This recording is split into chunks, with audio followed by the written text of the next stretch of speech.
Hello, my dear students of class 11.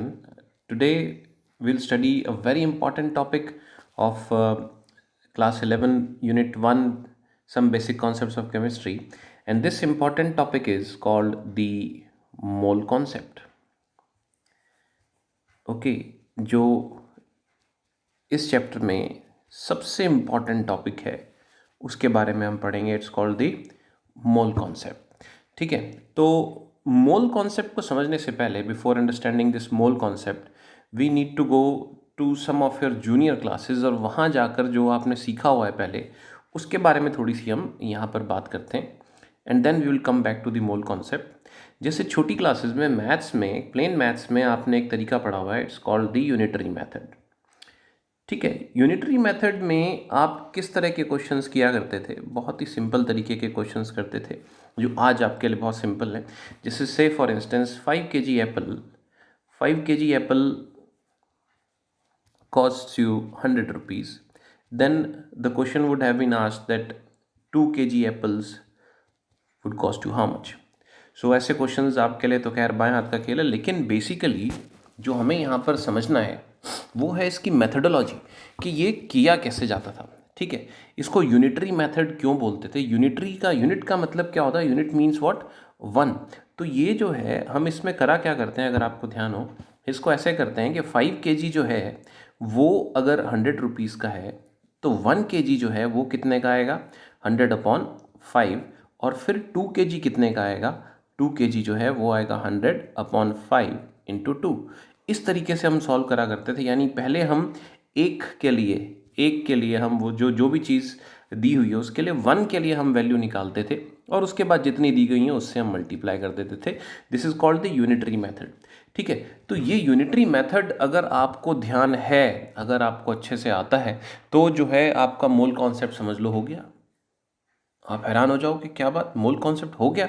Yes, बिल्कुल. अगर you have mastery over this unitary method, तो mole concept में इससे ज़्यादा नॉर्मली कुछ नहीं होता टू बिगिन विद. ठीक है, तो इसको हम बड़ी आसानी से पहले एक एनालॉगी से समझते हैं. Before moving on to the mole concept, एक सिंपल सी इस एनालॉगी से ही हम इस बात को समझने की कोशिश करते हैं कि जो हमने प्रीवियस जो हमने पढ़ा हुआ है उन्हीं चीज़ों को हम जो है डेली रूटीन लाइफ की एक चीज़ को, नॉर्मल कैलकुलेशन को हम ज़रा समझने की कोशिश करते हैं. देखिए कैसे. तो यहाँ पर ना हम एक एग्जाम्पल से समझते हैं. एक सिंपल सा एग्जाम्पल है. सो बाकी आप जो है, you take a copy and a pencil and even you note these, because इस पे बेस में अब आपसे क्वेश्चन पूछने वाला हूँ. ठीक है, सपोज कीजिए एक इनिशियल डेटा आपको दिया हुआ है. आप किसी ग्रॉसरी स्टोर पे जाते हैं और आपने वाटरमेलन परचेज़ करना है. ठीक है, आपने जो है वाटरमेलन परचेज़ करने हैं, और वाटरमेलन के बारे में वहाँ पर जो है एक बेसिक डेटा जो है आपको दिया हुआ है वाटरमेलन के बारे में. ठीक है, जो दुकान पे, किसी भी दुकान पे जाते हैं अपन, अगर कुछ लेने जाते हैं, आलू प्याज टमाटर भिंडी बैंगन वट एवर इट इज़, तो उसमें क्या होता है, हमें जो है डेटा तो कुछ ना कुछ दिया होता है, उसने पहले एक एक चीज़ कर रखी होती है. तो उसी हिसाब से फिर हम अपने मर्जी से लेते हैं, कम या ज़्यादा वो एक अलग बात है. सो फॉर एग्जाम्पल, आपको क्या है, वाटरमेलन लेना है, तरबूज जो होता है, you have to purchase a watermelon. ठीक है, तो दुकान पर आप लेने के लिए जाते हैं, तो उस तरबूज के बारे में जो है वो लिखा होता है कि जो तरबूज है, ये एक डज़न जो है वो 1200 रुपीज़ का है. 1 डज़न जो है इट कॉस्ट यू 1200 रुपीज़. अब ये बात आपको पता है कि 1 डज़न मीन्स 12 पीसेस. 12 तरबूज जो हैं वो आपको सपोज करो 1200 रुपये के हैं. एक चीज़ यहाँ पर हाइपोथेकेशन यानी इमेजिनेशन, एक ही चीज़ का हमने करना है कि सारे के सारे वाटरमेलन आइडेंटिकल है. तो वो जो है, मान लीजिए एक जो है तरबूज, ये उसने बता रखा है एक तरबूज 1 किलोग्राम का है, तो 1 डज़न जो है वाटरमेलन मिलाकर 12 kg के हो गए. ठीक है, अब आप एक बात को समझें कि ये जो रिलेशनशिप आपको दिया हुआ है, ठीक है, इसकी हेल्प से आप कुछ भी चीज़ें जो हैं, आप कुछ भी आप चाहें वो आप सॉर्ट आउट कर सकते हैं. जैसे डिपेंड करता है कि आपको, आपकी मम्मी ने कहा कि बेटा जाके जो है ना, आप तो सिर्फ जो है 200 रुपये के तरबूज ले आओ. तो 200 रुपये के तरबूज लाने, अगर मुझे सिर्फ 200 रुपीज़ के वाटरमेलन लेकर आने हैं, तो मैं आपसे कुछ भी पूछ सकता हूँ. मैं आपसे पूछ सकता हूँ कितने केजी आएगा तरबूज, आप बता दोगे फटाक से. कितना आएगा आपके पास? ये आ जाएगा आपके पास 2 kg. 2 kg ऑफ वाटरमेलन आप लेकर आओगे, मैं आपसे कहूँगा 200 रुपये का लेकर आना है, पीस कितने लाओगे तो आप कहोगे भाई फटाफट से 2 पीसेस लाऊंगा। ठीक है, डज़न कितने लाओगे तो आप उसमें फटाफट से बता दोगे कि भाई जो है 2/12। ठीक है, तो आप ये जो है इसको क्या करोगे 1/6 डज़न, यानी कि 0 जो भी आपके पास आंसर सॉल्व करके आया वो आप सॉल्व कर दोगे। तो ये जो है इस तरीके से आप जो है आसानी से सॉल्व कर सकते हो, और यही जो है this is the basic part of जो कि आपका यूनिटरी मेथड होता है, और यही मोल कॉन्सेप्ट में यूज़ होता है, इससे ज़्यादा कुछ यूज़ नहीं होता। ठीक है, लेकिन बात ये आती है कि ये आपने किया कैसे। अभी तो क्या था, अभी तो मैंने इंटेंशनली वैल्यूज़ जो हैं सीधी सीधी वैल्यूज़ रखी हैं आपके लिए, तो आपने जो है बड़ी फुर्ती से फटाफट से जो है ज़्यादा कुछ दिमाग लगाया ही नहीं, आपने सॉल्व कर दिया।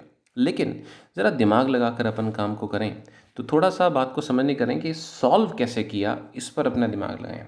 ठीक है, सपोज़ करो मम्मी ने अपने को 200 रुपये दिए, 200 रुपये दिए और आपसे जो है पीस पूछें कितने आएंगे, कितने पीस आएंगे आपके पास जो है वाटरमेलन के। तो आपको क्या करना होता है, आप इस जैसे एक क्वांटिटी आपके पास हमेशा ऐसे क्वेश्चंस में एक नोन क्वांटिटी दी जाती है।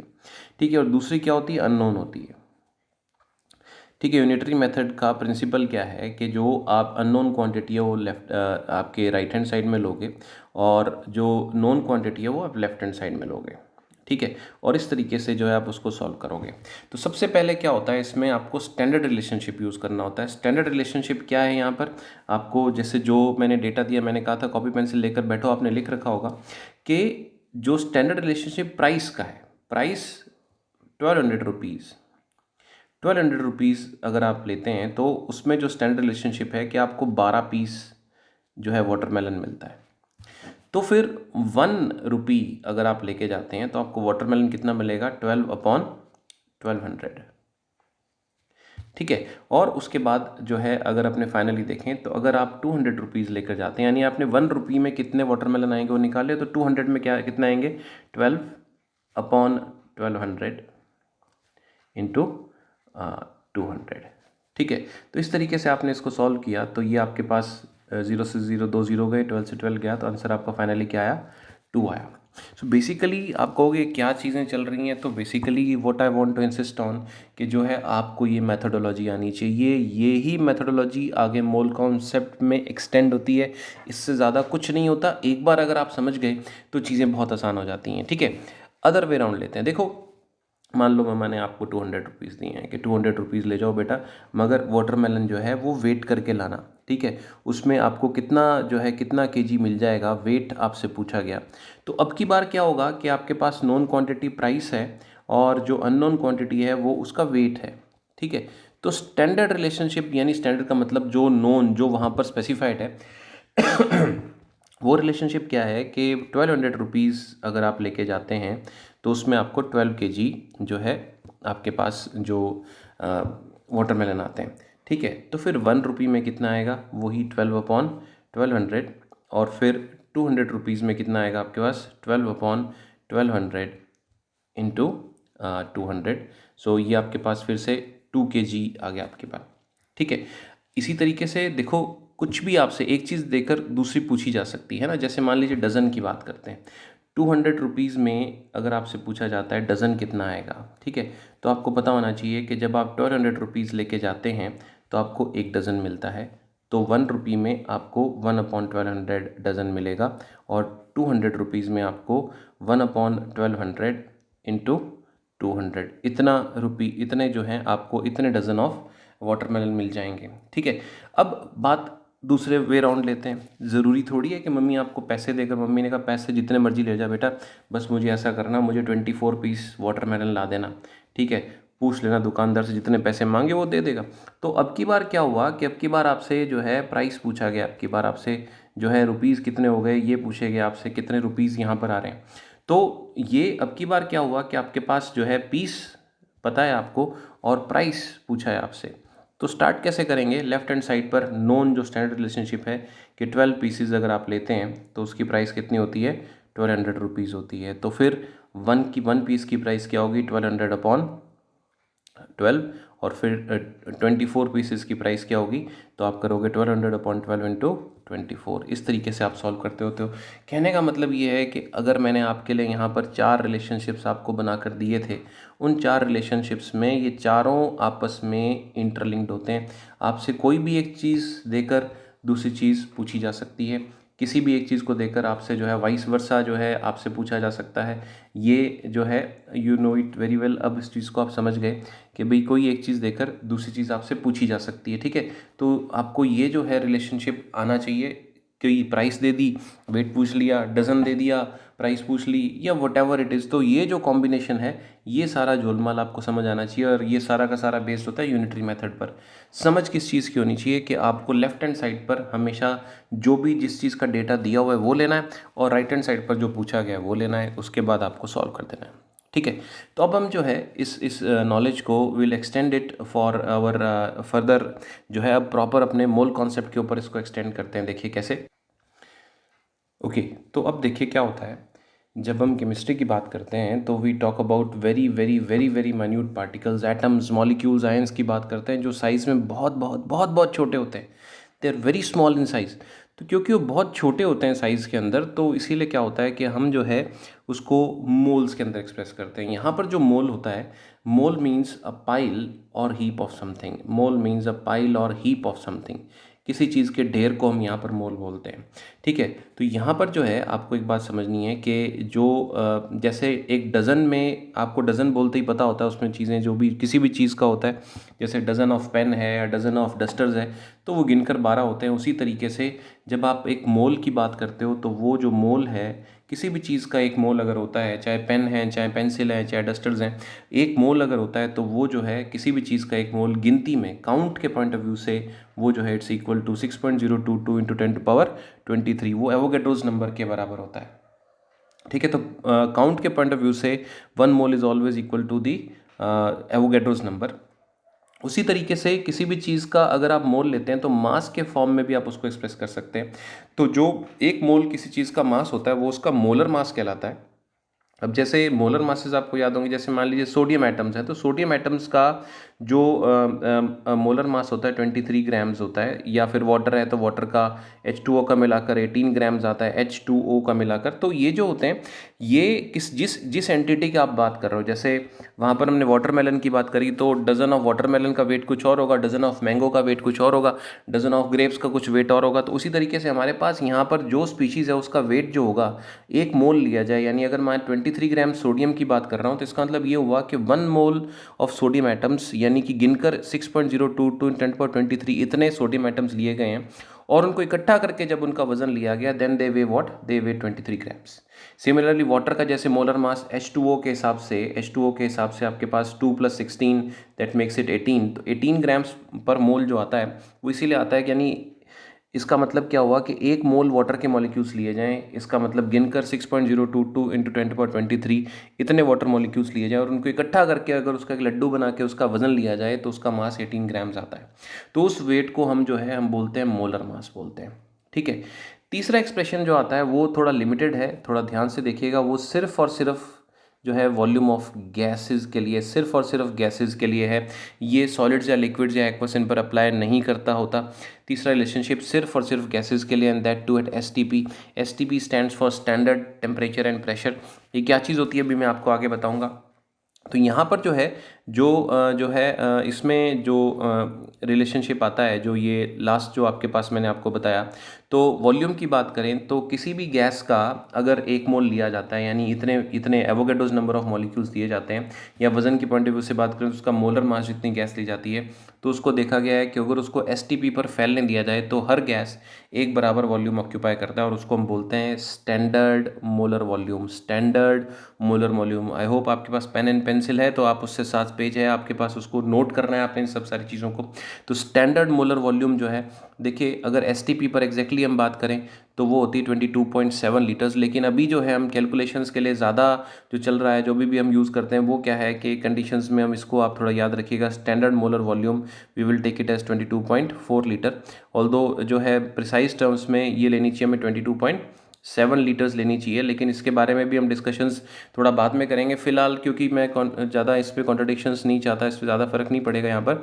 सो एक बार आप you take it as 22.4 litres. कहने का मतलब ये है कि किसी भी गैस का 1 मोल लिया जाता है एसटीपी पर, और उसको जो है यानी उसका इतने मॉलिक्यूल्स, एवोगैड्रोस नंबर जितने मॉलिक्यूल्स दिए जाते हैं जिसका मास उसके मोलर मास के बराबर होगा, और उसको एक्सपेंड करने दिया जाता है, तो कोई भी गैस बराबर वॉल्यूम ऑक्यूपाई करता है, and that comes out to be 22.4 litres. 22.4 litres ही ऑक्यूपाई करेगा, चाहे ऑक्सीजन है, चाहे चाहे आपका सल्फर डाइऑक्साइड है, चाहे कार्बन डाइऑक्साइड है, वो इसको बोलते हैं स्टैंडर्ड मोलर वॉल्यूम। ठीक है, तो इस तरीके से क्या होता है कि जब आप बात करते हैं, ये जो है आपका मोल कॉन्सेप्ट का जो है मेन, जो आप कह दें कि ये हार्ट है, ये फ्लो चार्ट आपको हमेशा याद होना चाहिए। अब इसी में बातें आती हैं कि ये जो है ये इंटर कन्वर्टेबल हैं, आप अदर वे राउंड भी जा सकते हैं, एक चीज़ देखकर दूसरी चीज़, बिल्कुल जैसे अभी हमने वाटरमेलन वाला एग्जांपल किया, उसी तरीके से एक चीज़ अगर आपको पता है तो दूसरी आपसे पूछी जा सकती है।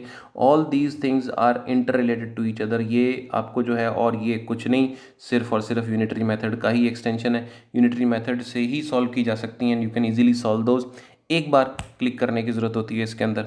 ठीक है, तो हम थोड़ा सा इसको एक एग्जांपल से थोड़ा सा समझने की कोशिश करते हैं। जैसे देखो क्या होता है कि फॉर एग्जांपल यहाँ पर मैं स्पीशीज़, जैसे मान लीजिए वाटर की बात, या चलो ऑक्सीजन की बात करते हैं। ऑक्सीजन गैस होती है, आपको पता होना चाहिए। तो बिना कुछ बताए जो डेटा आप अपने पास खुद अपने दिमाग से इकट्ठा कर सकते हो, जैसे मोल, और उसके बाद मास, और उसके बाद वॉल्यूम। लेकिन वॉल्यूम वाला सिर्फ गैस के लिए होता है एट एसटीपी, और वो भी जो है मैंने अभी जानबूझ के इसीलिए यहाँ पर इंटेंशनली ऑक्सीजन गैस लिया ताकि हम इसको भी कवर कर सकें। तो यहाँ पर जब अब मैं वैल्यूज़ रखना शुरू करूँगा, जो कि किसी ने मुझे बताई नहीं, आपने सिर्फ मुझे ऑक्सीजन बताया, तो मुझे ये पता है कि ऑक्सीजन का 1 मोल लिया जाए तो उसके अंदर जो है जो नंबर ऑफ़ पार्टिकल्स जो होते हैं, एक एक कॉलम और बना लेते हैं हम, नंबर ऑफ़ पार्टिकल्स की, नंबर ऑफ़ पार्टिकल्स की अगर हम एक और कॉलम बना लें, तो उसके अंदर एवोगैड्रोस नंबर, जिसको हम Na से लिखते हैं, यानी 6.022 × 10⁻23 इतने इतने ऑक्सीजन मॉलिक्यूल्स होंगे। उसका मास जो है, ऑक्सीजन का एटॉमिक मास होता है 16 ग्राम्स, तो मॉलिकुलर मास 16 + 16 कितना है, 32 ग्राम्स उसका मास आएगा। और वॉल्यूम एट एसटीपी जो है वो आएगा 22.4 लीटर्स। ये जो है एक स्टैंडर्ड रिलेशनशिप हो गया आपके पास, which is for oxygen gas. ठीक है, तो जैसे वाटरमेलन था, वाटरमेलन का प्राइस था, वाटरमेलन का पीसीस थे, वाटरमेलन का डजन था, वो सब चीज़ें एक स्टैंडर्ड रिलेशनशिप जो दुकानदार ने लिख रखा था, कि वो स्टैंडर्ड रिलेशनशिप जो है वो यहाँ पर हमारे पास बन गया। अब इसमें क्या होता है, उसके बाद जैसे हमने उसी यूनिटरी मेथड से रिकॉल करें, तो जैसे अब अगर जैसे हमने किया था भाई, वाटरमेलन का स्टैंडर्ड रिलेशनशिप तो आपको बता दिया कि भाई वो इतना इतना वाटरमेलन, उसके अंदर जैसे मतलब 1200 रुपये में, 1200 रुपीज़ में 12 वाटरमेलन आते हैं, तो बताइए 600 रुपीज़ में कितने आएंगे। वही चीज़ यहाँ पर करनी है कि अब अगर मान लो ऑक्सीजन का जो है मुझे मास 16 ग्राम्स दिया जाता है, तो मैं आपसे पूछता हूँ, बताइए कि जो है यहाँ पर जो है इन क्वेश्चन मार्क्स को भरिए। तो जो है एक एक करके इन क्वेश्चन मार्क्स को अगर अपने भरें, सबसे पहले मान लो नंबर ऑफ़ पार्टिकल्स की बात करते हैं, तो जो मॉलिक्यूल्स हैं वो यहाँ पर, अब पहले तो थे एवोगैड्रोस नंबर, तो अब कितने हो गए, एवोगैड्रोस नंबर अपॉन 2, क्योंकि आपने वजन आधा लिया है तो पार्टिकल भी आधे रह जाएंगे, मॉलिक्यूल्स भी आधे रह जाएंगे। ठीक है, उसके बाद जैसे जो है अपने बात करें, जैसे यहाँ पर अपने बात करें वॉल्यूम, वॉल्यूम भी क्या होगा, 22.4 लीटर्स अपॉन 2, ये भी आधा रह जाएगा। और अपने बात करें मोल्स की, तो मोल्स भी क्या होंगे, 1/2 हो जाएंगे, 1/2 हो जाएंगे, यानी कि ये भी हाफ रह जाएंगे। तो ये जो है ना, ये हार्ट होता है आपका मोल कॉन्सेप्ट का। तो अगर आपको ये समझ आ जाता है, तो उसके बाद जो है we can do n number of questions. तो जो है जैसे एक एग्जांपल और लेके चले, मान लीजिए अपन, जैसे मान लीजिए वी टॉक अबाउट से फॉर इंस्टेंस सल्फर डाइऑक्साइड। तो सल्फर डाइऑक्साइड के 4 कॉलम्स हम बनाते हैं, पार्टिकल्स, नंबर ऑफ़ पार्टिकल्स की हम बात करते हैं, उसके बाद हम जो है इसमें मान लीजिए मास की बात करते हैं, इसके मोल की बात करते हैं, या पहले हम इसमें सबसे पहले ऐसा करते हैं कि सबसे पहले मोल ले लेते हैं, मोल की बात करते हैं सबसे पहले, मोल के बाद इसमें जो है हम मास की बात कर लेते हैं, मास के बाद नंबर ऑफ़ पार्टिकल्स की बात कर लेते हैं, और पार्टिकल्स के बाद हम इसका वॉल्यूम एट एसटीपी लेते हैं। क्योंकि गैस है तो आप अगर सॉलिड या लिक्विड या एक्वस होता है ऐसी चीज़ों में, फिर वॉल्यूम ऑफ एसटीपी वो एप्लीकेबल नहीं होता। तो सल्फर डाइऑक्साइड की अपन बात करें, तो यहाँ पर जो है जैसा हमने सीखा, अगर 1 मोल सल्फर डाइऑक्साइड होता है, ठीक है, तो उसके लिए उसका मास जो है, सल्फर का एटॉमिक मास होता है 32 और ऑक्सीजन का होता है 16, 2 ऑक्सीजन है, 16 + 16 तो ये जो है that makes it 64। So molar mass 1 मोल अगर लेते हैं तो सल्फर का मास आता है 64 ग्राम्स। पार्टिकल्स यानी एवोगैड्रोस नंबर को ना ऐसे Na से लिख देते हैं आप, तो ये यानी 6.02 10/23 इतने सल्फर डाइऑक्साइड मॉलिक्यूल्स इकट्ठे करके अगर तोले जाएं तो 64 ग्राम्स उनका वजन आता है। और वो उनको अगर फैलने दिया जाए एसटीपी पर तो वो जो वॉल्यूम ऑक्यूपाई करते हैं वो होता है 22.4 लीटर्स। ठीक है, तो इस तरीके से जो है ये जो है यहाँ पर अब आपको कोई मॉडिफिकेशन दिया जाता है। सपोज़ करो आपको कह देते हैं कि भाई जो है ये मान लीजिए आपको ये कहते हैं भी 8 ग्राम्स जो है आपके पास जो सल्फ़र डाइऑक्साइड है, तो आपने मुझे क्या करना है, आपने मुझे ये सॉल्व करके बताना है कि भाई इसके अंदर जो है सल्फ़र डाइऑक्साइड का मोल कितना हो गया, मास कितना हो गया, नंबर ऑफ़ पार्टिकल्स कितना होगा और वॉल्यूम कितना हो गया। ठीक है, तो take your time, copy pencil उठाओ और इसको सॉल्व करके देखो। यूनिटरी मेथड है, जो नॉन क्वांटिटी है वो है मास, वो आपका लेफ्ट हैंड साइड में आएगा, और एक एक करके अननोन क्वांटिटीज़ वो राइट हैंड साइड में लेकर आप सॉल्व करते जाओगे। ठीक है, तो टेक योर टाइम, इसको सॉल्व करो, फिर मैं आपको इसका सॉल्यूशंस बताता हूँ। ओके, तो अब देखिए क्या है कि जैसे इसके अंदर अगर हम बात करते हैं, जैसे आपको मैंने बताया कि मास जो है वो दिया हुआ है, आपको मास दिया हुआ है, मास दिया हुआ है आपके पास 8 ग्राम्स। ठीक है, तो सबसे पहले अगर मान लो अपने को मोल निकालने हैं तो वही यूनिटरी मेथड है, unknown quantity right hand side में, known quantity left hand side में। 8 ग्राम्स अगर है तो उसके लिए आपको पता लगाना है मोल कितने। तो स्टैंडर्ड रिलेशनशिप, सबसे पहले हम जो बात शुरू करते हैं कि स्टैंडर्ड रिलेशनशिप जो है वो क्या है, वो ये है कि अगर आपको 64 ग्राम सल्फर डाइऑक्साइड दिया जाता है, उसका 1 मोल होता है आपके पास, और अगर आपके पास 1 ग्राम अगर सल्फर डाइऑक्साइड होता है तो 1/64 आता है आपके पास। और अगर 8 ग्राम्स अगर आप सल्फर डाइऑक्साइड लेते हैं तो आपके पास मोल आएंगे 1/64 इंटू 8। ठीक है, तो ये 8 8 64, 1/8 मोल्स आपके पास इसका आंसर आ जाएगा। ओके, सिमिलरली जब हम बात करें कि अगर आपको इसी तरीके से जो है मान लीजिए दूसरा पार्ट इसमें करना है कि आपको अब की बार 8 ग्राम सल्फ़र डाइऑक्साइड से आपको जो है पार्टिकल्स, नंबर ऑफ़ पार्टिकल्स निकालने हैं, नंबर ऑफ़ पार्टिकल्स आपको सॉल्व करने हैं। तो जो है कैसे आएगा इसके अंदर, आपके पास स्टैंडर्ड रिलेशनशिप जो है वो क्या है, सब स्टैंडर्ड से मतलब मेरा होता है जो गिवन गिवन है या जो आपको पता है। नाम सल्फर डाइऑक्साइड बोलते ही आपको पता है कि भाई 64 ग्राम्स अगर सल्फर डाइऑक्साइड है तो उसमें जो है एवोगैड्रोस नंबर ऑफ पार्टिकल्स होते हैं, Na लिख दूँ या 6.022 10^23 लिख दूँ, तो फिर 1 में कितने होंगे, 1 ग्राम में कितने होंगे, वो हो जाएंगे मेरे पास 6.022 इंटू 10^23 अपॉन 64। और 8 ग्राम्स में कितने हो जाएंगे मेरे पास, तो 8 ग्राम्स में यहाँ पर क्या होगा, इंटू 8 आ जाएगा। ऊपर न्यूमरेटर में 8 से मल्टीप्लाई कर दूंगा तो मेरे पास number of molecule sulphur dioxide के 8 ग्राम सल्फर डाइऑक्साइड में कितने मॉलिक्यूल्स हैं वो मेरे पास आ जाएंगे। ठीक है, सिमिलरली जब हम बात करते हैं फिर से मास अगर आपको दिया हुआ है और मास सल्फर डाइऑक्साइड का है 8 ग्राम्स और आपको वॉल्यूम निकालना है एसटीपी, वॉल्यूम एट एसटीपी अगर आपको सॉल्व करना है तो उसमें जो है आपको सबसे पहले स्टैंडर्ड रिलेशनशिप वही है कि 64 ग्राम्स अगर होता है सल्फर डाइऑक्साइड तो 22.4 लीटर्स वॉल्यूम ऑक्यूपाई करता है। तो फिर 8 ग्राम्स में कितनी ऑक्यूपाई करेगा, आपका आंसर आएगा 22.4 अपॉन 64 इंटू 8। इसको जब आप सॉल्व करोगे आपके पास लीटर्स में वॉल्यूम आ जाएगी। So this is the method, this is the nutshell of the और the essence of whole mole concept. अगर आपको आसानी से समझ आ जाता है तो उसके बाद जो है we can move forward to n number of questions. इससे ज़्यादा मोल कॉन्सेप्ट में एक्चुअली कुछ होता नहीं है।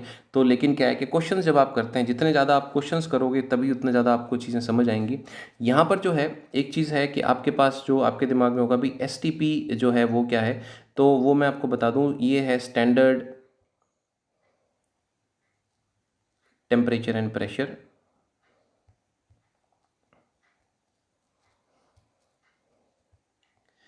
तो आप जो है अभी टू स्टार्ट विद इसमें कॉम्प्लिकेशन नहीं रखेंगे, ये इन चीज़ों की डिटेल्स में आपको एसटीपी, एनटीपी, एसएटीपी इनके बारे में फिर कभी बताऊंगा। स्टैंडर्ड टेम्परेचर आप इतना ध्यान रखें भी, स्टैंडर्ड टेम्परेचर जो है वो जो है हम लेंगे 273.15 केल्विन, या जो कि होता है अपना 0 डिग्री सेल्सियस होता है। स्टैंडर्ड जो प्रेशर होता है सही मायने में वो एक्चुअली 1 बार होता है, लेकिन जो मैंने आपको वॉल्यूम कहा है वो एक्चुअली एनटीपी पर है। जो मैंने आपको 22.4 लीटर्स बताया दैट इज़ एट एनटीपी। उसमें क्या होता है कि प्रेशर जो है वो 1 बार की जगह 1 एटमॉस्फेयर होता है। लेकिन उन कॉम्प्लिकेशन पे अभी नहीं पढ़ेंगे, आप सिर्फ ये ध्यान रखिए भी एसटीपी पर कोई उसमें बहुत बड़ा वेरिएशन नहीं आना अभी, तो आप इतना जो है 22.4 लीटर्स ही उसको याद रखें। ठीक है, सो ये जो है मोल कॉन्सेप्ट का नटशेल है। इसको ध्यान से देखिए, इसके नोट्स बनाइए, सुनिए, इसको बार बार सुनिए और इसको थॉरो कीजिए, और उसके बाद जो है you can try n number of questions with the assignments I'm going to send it for you. Okay, all the best.